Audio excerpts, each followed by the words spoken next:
about a 7.5-minute talk I wanted to do. So you're gonna have to put your listening ears on. Karen Matson. Karen and Hillary. Karen and Hillary.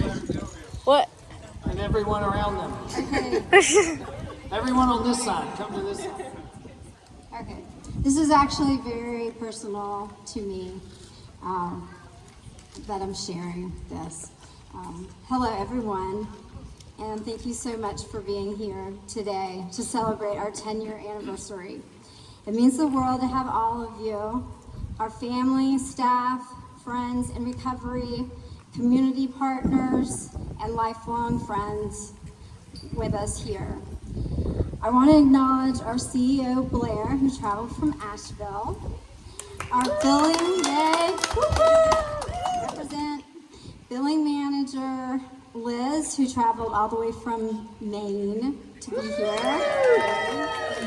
My niece and her husband, and by the way, she is a therapist as well, and she traveled from Winston-Salem. And then we have my aunt and uncle from Pinehurst.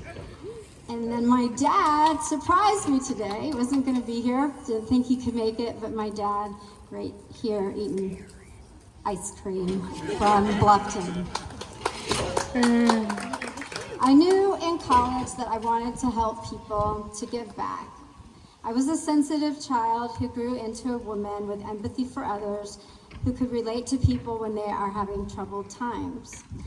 Through my experiences, both personal and professionally, the mission for Maytone Counseling was born.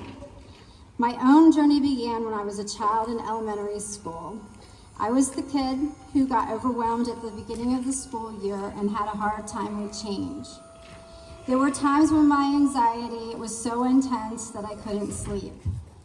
For many years, I was tested for academically gifted programs but never got in because I was told I was a bad test taker.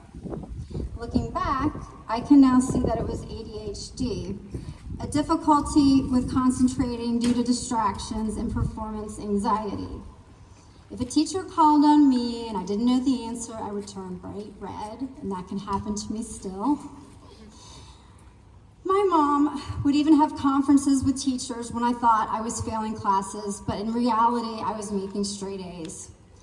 This continued and got worse into middle and high school. I started experiencing paranoia, thinking that kids, even my close friends, were talking bad about me. There were periods when I didn't want to go to school at all. My life felt like a tornado straight out of The Wizard of Oz.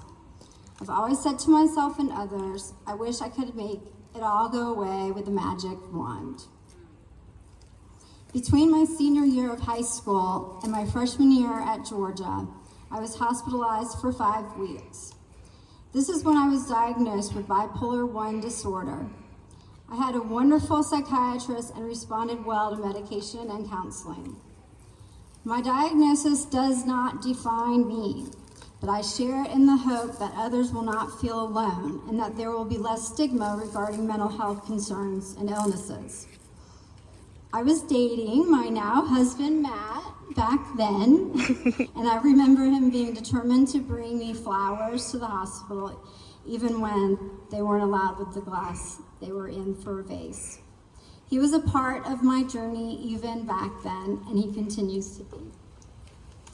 Running has been a part of my life since elementary school, when my gym teacher would pull me out of class to race and beat the boys. I would beat the boys. I also started running 5K races with my dad.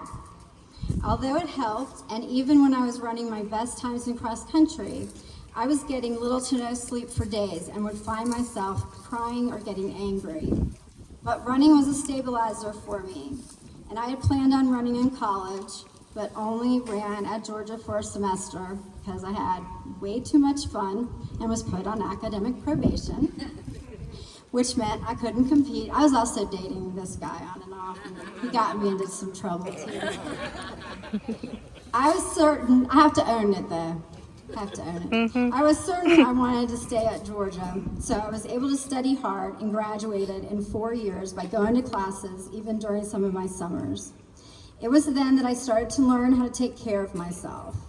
Exercise, sleep, and counseling were always at the top of my list to keep me stable and healthy.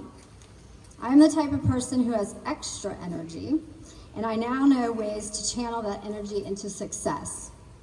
I was able to work part-time jobs while raising my 2 children when they were young. My jobs went from being a preschool teacher to working at CMS to being at the Drug Free Coalition. I loved all my children's stages of development, and I was and still am a fully dedicated mom. Now our youngest adult child is living in Colorado, finding his own path, and our daughter's now working with us and has helped many women in recovery. Go girl. I continue to rely on lots of self-care and self-awareness to stay healthy and do my job as a counselor and co-founder. For me, talk and somatic therapy, exercise, and medication are a must for daily healthy living. I incorporate alternative therapies like sound and red light therapy into my routine. Thank you, Rise. The 12-step programs have provided me with the tools and peer fellowship to live my life spiritually and with dignity. It's been a big part of my life. I've continued to run, even completing 3 Chicago marathons in my 30s and 40s, and I've always loved my family cats and have seen the healing power of animals. In fact, we now even have our little feral felines in the parking lot behind us. At the age of 41, I felt empowered to go back to school to get my master's in mental health counseling. This led to starting my own practice with my husband as my partner. We became not only partners in life, but partners in business. I never thought we would be this successful. However, I think it's the balance, how we balance one another out. Me as the sensitive, helping therapist, and him as the ex-banker financial whiz that helps Maytone Counseling flourish and grow. Matt has always been right by my side since I was a teenager, and we are excited for this new chapter in our lives. The road was not straight. There have been ups and downs, many curves, peaks, and valleys along the way, both personally and professionally. Just ask our children. As we grew Maytone Counseling, our entire family lived and breathed this vision. Our kids had to say time out to us every once in a while when we talked about it at the dinner table. To acknowledge their sacrifices and support would be a disservice to them.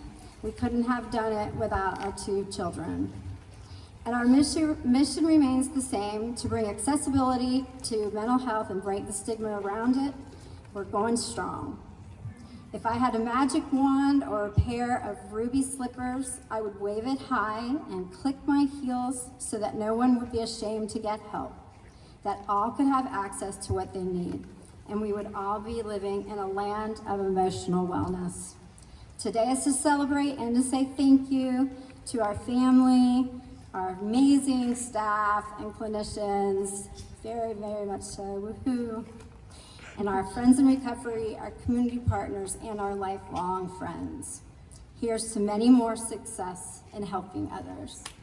Yay! Thanks.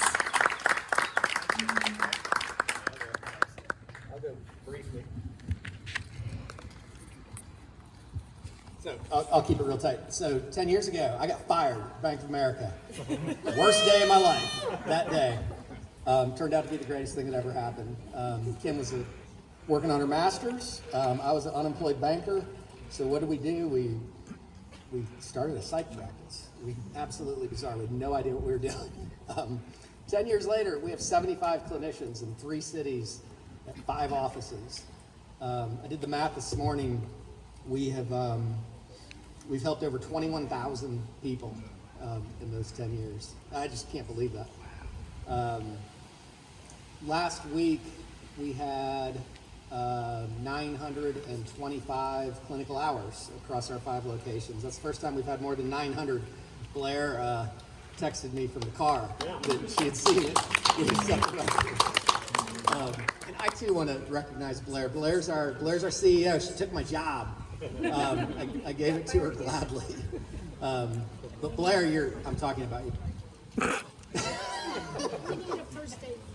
Oh, we have one up there. okay. So Blair was the first person we ever interviewed, and she decided to take a job at another practice. About a year later, it didn't work out at that other practice, and she came back because we had another job ad listed, and joined our staff. She worked nights and weekends. She had a small child. She's a contractor. She built our testing program, became our first clinical director, I think she had another job in between clinical director and CEO. I don't know. I had some great working relationships in my 20 years at Bank of America, but none of them were as strong or as meaningful as the working relationship I have with Blair. I just absolutely love her and appreciate everything you've done for us.